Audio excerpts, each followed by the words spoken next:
কাল থেকে আমার পরীক্ষা, এই জন্য আমি একদম ভোরের অ্যালার্ম দিই, মানে 10টা। আর সেটাকে আমি এইভাবে ইগনোর করার পর আবার ঘুমিয়ে পড়ি। তারপর আমার ঘুম ভাঙে 12টায়। তারপর ঘুম থেকে উঠেই সব থেকে ইম্পর্টেন্ট কাজটা আমি করতে স্টার্ট করে দিই। সেই মুহূর্তে আমার মা আমায় খুব ভালোবেসে বই নিয়ে বসতে বলে। আর যেহেতু আমি খুব বাধ্য মেয়ে, এই জন্য বই নিয়ে বসে যাই। আর ঠিক এইভাবে টানা 2 ঘন্টা আমি পড়াশোনা করি। যেহেতু আমি সব বাচ্চাদের ফেভারিট, এই জন্য এই বাচ্চারা আমায় নিজের চিপসের প্যাকেটটা দিয়ে দেয়।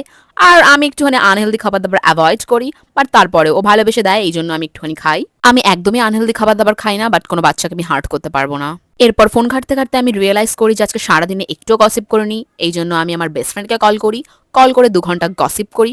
আর পরীক্ষার পর আমরা কোথায় ঘুরতে যাব সেটা নিয়ে প্ল্যানিং করি। তারপর আমরা রিয়েলাইজ করি যে কালকে আমাদের পরীক্ষা। আর আমরা দুজনেই কোনো পড়াশোনা করিনি। তো এটা নিয়ে কিছুক্ষণ এংজাইটি ফিল হওয়ার পর আমার বেস্ট ফ্রেন্ড আমায় বলে যে ও কিছু কাগজপত্রের ব্যবস্থা করে ফেলেছে, তো ফেল করার কোনো চান্সই নেই। এরপর আমি ফোনটা রেখে দিই, বিকজ আমি পাশের ঘর থেকে আমার মায়ের চেঁচামেচি শুনতে পাচ্ছিলাম। তারপর আমার মা আমার ঘরে এসে এরকম ভাবে আমায় আদর করতে থাকে, আমি জানি না কেন। আমি মানছি আমি ভালো পড়াশোনায়। তো তারপর আদর খাওয়ার পর আমি আবার বই নিয়ে বসে যাই। কিছুক্ষণ আবার পড়াশোনা করার পর এরপর আমি রিয়েলাইজ করি যে অনেক রাত হয়ে গেছে, এই জন্য আমি বই খাতা সব গুছিয়ে রেখে প্রে করতে বসে যাই ভগবানের কাছে, যেগুলো আমি পড়েছি সেগুলো যেন আমি কমন পাই।